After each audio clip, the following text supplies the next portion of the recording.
Can we talk a bit about the when he scores a bunch, they lose thing? Okay. So, yeah. All right. So I actually think there is a ton of history backing that up, not involving him necessarily. So his 4 highest scoring playoff games of his career, they're 0-4. Do you think it's fair to call Jokic a point center? Yeah. Okay. Isaiah Thomas, the sprained ankle game, his only 40-point career playoff game, they lost. Isaiah Thomas's 5 highest scoring career playoff games, losses. Steve Nash's 3 highest scoring playoff games, losses. Stockton's 3 highest scoring, losses. Magic's 3 highest scoring, losses. There absolutely is something to when the guy who gets everyone involved has to take on the scoring burden. It can have downstream effects, not only on your offense, but what made Isaiah, the original Isaiah, so brilliant is he understood this offensive possession might not be the most efficient if I go through Rick Mahorn, but I get the best version of Rick Mahorn if he knows he's going to be able to touch the ball occasionally.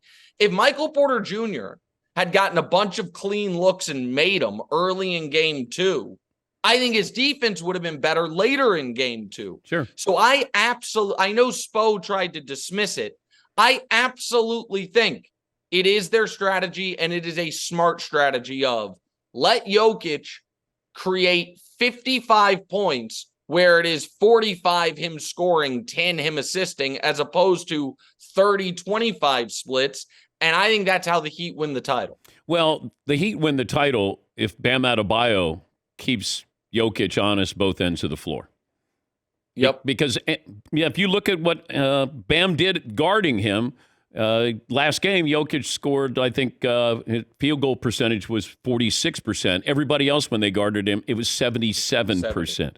So if he keeps him honest at both ends, then they can win this thing.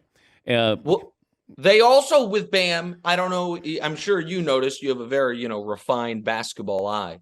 But they had Bam doing some of the point center stuff, bringing the ball up the court, which is an odd way. It's kind of like the offensive equivalent of when someone guards Steph the moment he brings the ball in. It's like he's not going to turn the ball over in the backcourt, but it wears on him a bit. Yeah. When the guy Jokic is guarding is initiating the offense, it gives him no time to rest. Even if he's not going to be out there, he's got to be locked in, paying attention. And so the interesting thing to me is, what does Miami do in the 8 minutes a game Bam has to sit? If he gets in foul trouble, they're cooked. They got no chance. Zeller is not playable. They have another 7-footer named Omer Yurtseven. He's not going to play. The other 6'10" guy is Nikola Jokic, the rookie. He's not ready. And then they do have a guy your age, Dan. Kevin Love. No. UD. Udonis Haslem. Dust him off. Let him get 90 seconds. I don't think 3 hard fouls. Let him do it. He doesn't have shorts underneath his warm-ups. Oh, let him do it. Could you imagine UD if the swan song of his career is 2 minutes of hard fouls on the league MVP? I love it. Sure. Because you can't play Zeller. No. And I believed at one point the Heat were playing Zeller as a psychological ploy against their opponent. I maybe told you this, I'm not sure. That it's like, all right, hey, guys, we're going to give this premature balding white guy with a mask 8 minutes a night just because it naturally is going to make the other team take us less seriously, and we're going to take advantage. But at this point, it's run its course. It's just run its course.